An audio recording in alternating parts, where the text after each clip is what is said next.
It's on him. Can we just keep this graphic up so everyone can just stare at this for a minute? Because if we were looking at the Jets team last year, the one thing that was missing was Aaron Rodgers wasn't on the field. He was hurt. We thought, oh man, if they had Aaron Rodgers, things would be different. Well, this year, you know who you got. You got Aaron Rodgers, things were going to be different. He said going into the season, you know what, jobs are on the line. Like, I understand it's about me. Like, I have to perform. Right. This is what you got. This is what you got. And the only thing you can do, because you can't get rid of Aaron Rodgers, you're not going to bench him for Tyrod Taylor. You probably should and probably will get a little bit better production, but the fans and everyone else would be in a little bit of an uproar. With those numbers, with those numbers, it wouldn't be wild. Yeah. It wouldn't be wild. And like, I get it. Robert Saleh, he's kind of the scapegoat right now because when you're struggling and you have great expectations because of a player, because that's what it is, because none of us would think that this team was... Oh, I don't know, man. I was told Breece Hall's Jim Brown and Garrett Wilson's Megatron. But it was because of the addition of Aaron Rodgers and his ability to be a difference maker. Well, he's definitely been a difference maker, but in the wrong direction. And so Garrett Wilson is struggling. He hasn't gotten... He was better off with Zach Wilson. Yeah. And just to add to that point, the Jets last year after 5 games were 2-3 and had scored 93 points. The Jets this year after 5 games are 2-3 and have scored 93 points. And remember, one of those was a 30-0. Was it? I took it from Danny this morning. Oh, okay. Yeah, that tells you. Oh, the total yards is a 3 difference? Yep. I didn't even realize that. All right, go ahead, Bruce. Sorry. It means there's no more excuses. All right, no more scapegoats, as you said, and I agree. Saleh was a scapegoat, all right, period. And now it's all on Aaron Rodgers. There's a report now that's out that says Saleh was going to fire or considering firing Nat Hackett this morning. And then he got fired. And I think Aaron Rodgers, when you look at Aaron Rodgers, he struggled. His last couple years under McCarthy weren't great.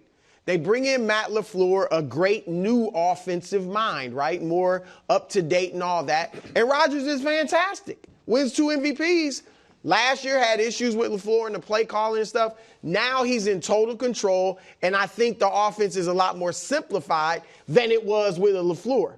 And so I think what they should have done is get rid of Nat Hackett and try to update this offense with more motion and things like that. But Aaron Rodgers, I don't think, Greg, is good enough anymore to just do it on his talent and not have some deception in the game plan and stuff like that. So Aaron Rodgers has to deliver. He's being compared.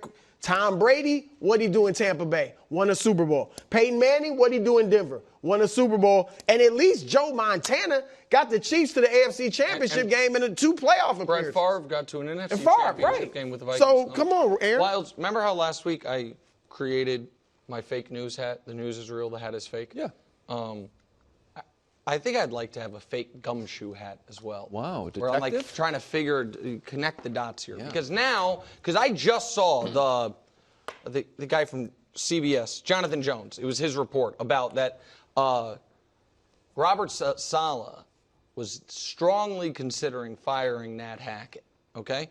So either Robert Saleh told him that or other people knew it, right? Because else how do you know what someone is considering?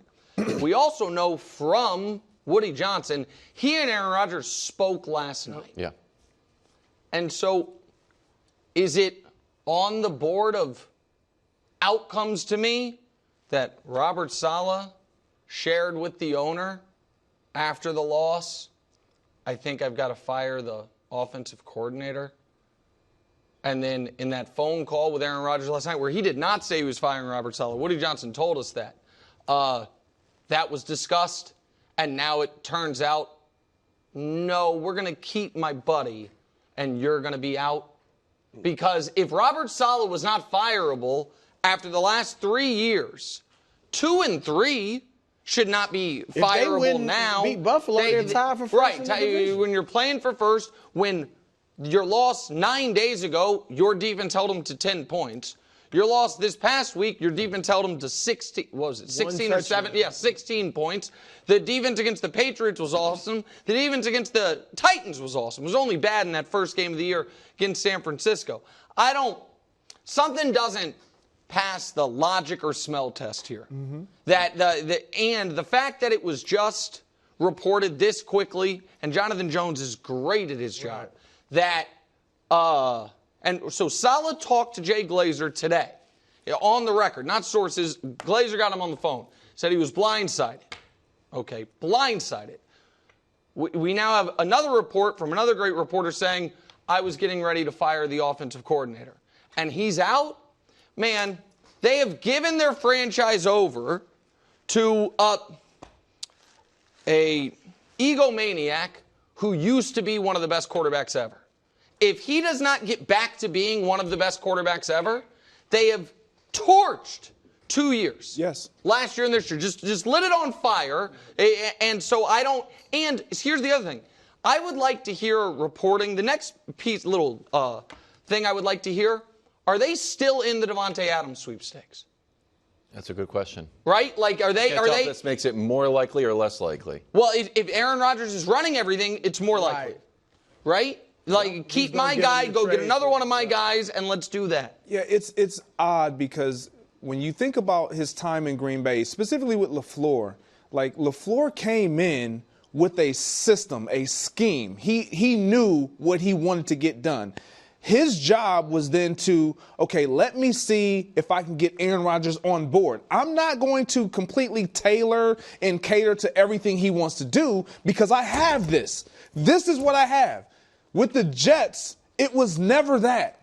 It was Nathaniel Hackett's system was Aaron Rodgers.